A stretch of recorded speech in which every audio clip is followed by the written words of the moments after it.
Hi, my name's Chris Scott and I'm here with Abbie Bennington. How are you, Abbie? Good, Chris. How are you? I'm very good. We're going to be talking about Bordeaux today, and we're going to talk about give an overview of Bordeaux. But before we get into it, I've been in the wine trade for 20 years, running WSET Level 3 courses now for forever, 10, 15 years. You're a Bordeaux Accredited Tutor, aren't you? I am a Bordeaux Accredited Tutor, yes. So you've been trained in Bordeaux. Have, yes. And you also you're one of our lead WSET Level 3 tutors. Mm-hmm. And you run your own tasting business, AB Tastings. ABV Tastings, yes. ABV Tastings. Yes, Okay. ABV Tastings. And you've got an Instagram. On the same name as well, ABV Tastings, so easy to find. Lovely. Okay, so what we're going to do is we're going to talk a wee bit about Bordeaux, but first of all, where is Bordeaux? I know it's in France. Well, I know a bit more than that, but where is it? Well, Bordeaux is situated on the western side of France. It's just below the sort of 2/3 of the way down. And it's basically a tricky bit of climate, a tricky area, because it's very close to the Atlantic Ocean, but it's historically very significant and has been producing wine there for thousands of years. And I think the thing about the Atlantic is it does have influences because there's that Gulf Stream that runs down the side of it. And that means the climate is also a little bit maritime. Mm-hmm. Yeah, I mean, you're looking at around 950 millimetres of rain a year in that maritime climate. And if you compare that, and dare I say it, to the other major wine-producing region in France, that is Burgundy, we've got about 650. You get the impression that, you've got a good old third more amount of rain coming down just in that area. Yeah. And the problem with maritime climate is it rains all the time, anytime it feels like. It's not like a Mediterranean climate where you tend to get rain in winter. This is going to be all the time, anytime, randomly. Yep. It gives mold and mildew pressure. So you've got disease pressure, which means you've got spraying costs. But also it disrupts flowering and can influence the harvest as well. Yes, I mean, harvest is the big worry as well, as you say, Chris. If it rains just before harvest, that can obviously dilute or even swell the grapes and also split the grapes. And then, of course, you've got rot coming in. So it really is a problem around harvest time. And hail as well. We mustn't forget hail. You do get these pockets of hail. I remember being out there in Bordeaux a couple of years ago, and they just had a huge hailstorm in one of the smaller towns, and that just basically devastated the harvest just there and then in a few minutes. Yeah, okay. And I suppose there are some things that mitigate it, though. You've got the Gulf Stream, and that's a warming climate. So that means that Bordeaux is actually a little bit warmer than you'd expect for its latitude. And the other thing you've got is the Landes forest. Is it Landes that he's? It's a Landes forest, yeah. Jane will be laughing at me for my pronunciation again. Yeah, the Landes, yeah. Landes forest. And that's a forest, it's between the Atlantic and, is it the Gironde? I tell you what, those rivers, I can never pronounce the Garonne and the Gironde. The Garonne and the Gironde and the Dordogne are the three key ones that you need to remember. But yes, yeah. That's right.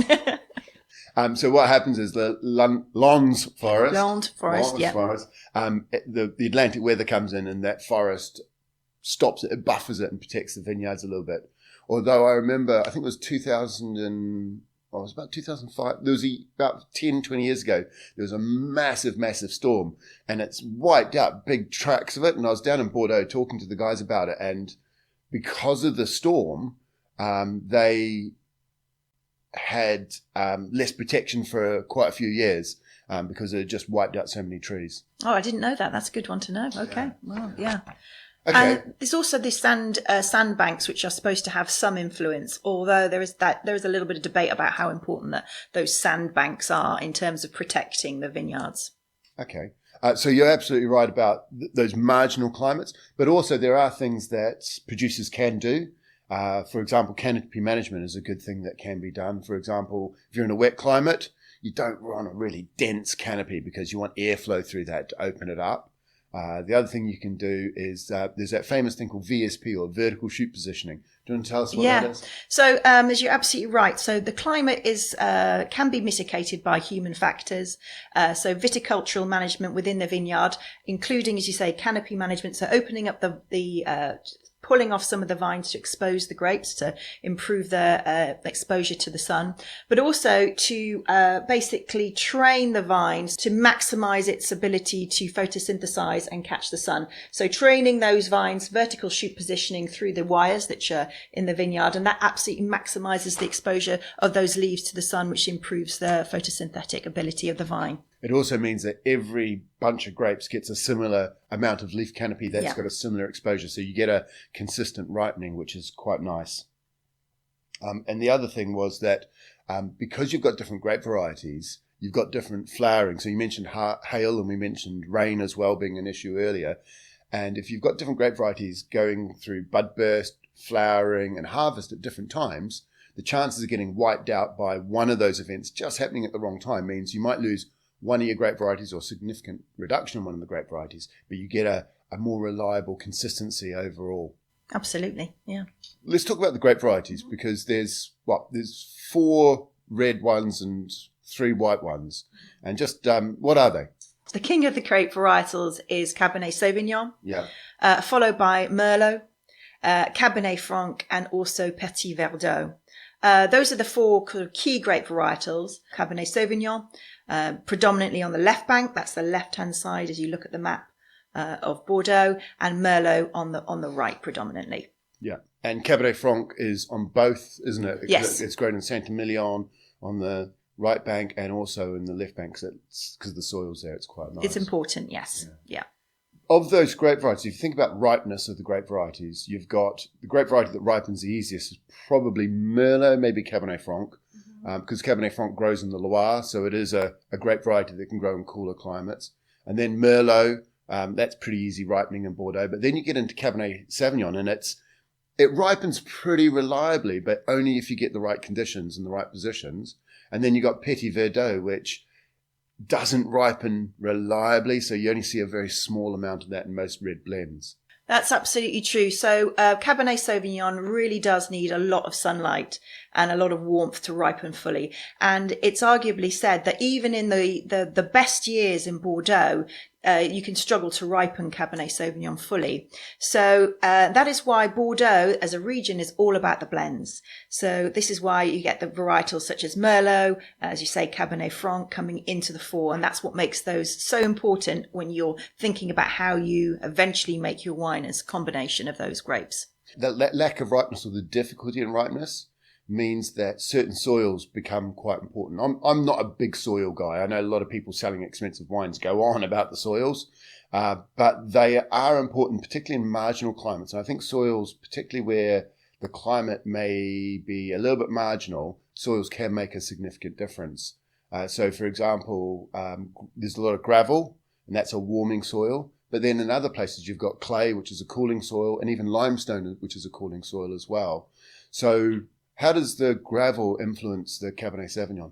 Well, you're absolutely right. So gravel's a key component of the soil, particularly on the left bank. So that would be in the Médoc, the high Médoc in Bordeaux. And those little gravelly outcrops are really good because gravel, as you know, probably from other level 2 WSET courses, gravel is great for absorbing the heat from the sunlight in the day and then in the evening reflecting that heat back onto the vine. So really those gravel outcrops make it possible to ripen Cabernet Sauvignon even when it's a bit chillier as the climate goes.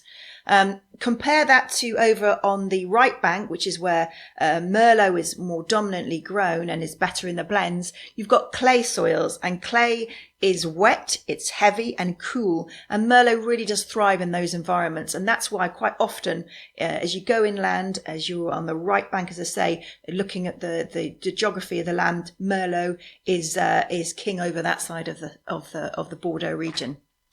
I think there's 2 other things I'd like to touch on that. The first is that as you move away from the Atlantic Ocean inland, the climate changes just subtly. If you're by the Atlantic Ocean, you've got that, in winter, you've got that warming influence from the Atlantic Ocean, which means as you're coming out of winter, and the land's quite cool, relatively cool, the closer you are to the Atlantic, the warmer it is. Further inland, the cooler it is, which means that magic 10 degrees that you need for photosynthesis, you're going to hit it just a little bit earlier if you're closer to the Atlantic. Similarly, at the end of the growing season, as the land's cooling down, but the water's holding the temperature, again, you're just going to spread that temperature a little bit longer, so you're going to stay above that magic 10 degrees. So if you're closer to the Atlantic, you find that you get a slightly longer growing season. Not masses, but enough to make a material difference. Further inland, you get a slightly shorter growing season. And if you're struggling to ripen grape varieties, then such as Cabernet Sauvignon, a little bit longer to grow the grapes, it's got to help. Absolutely. That's a really key indicator. So as you say, as you come inland, as you come in towards the right bank, it is a little bit cooler. And it's those marginals and those marginal differences is what makes it possible to, as you say, ripen Cabernet Sauvignon fully as opposed to some of the other varietals. Okay, cool. All right. I think that's a great overview on Bordeaux. Thank you very much, Abbie. Pleasure.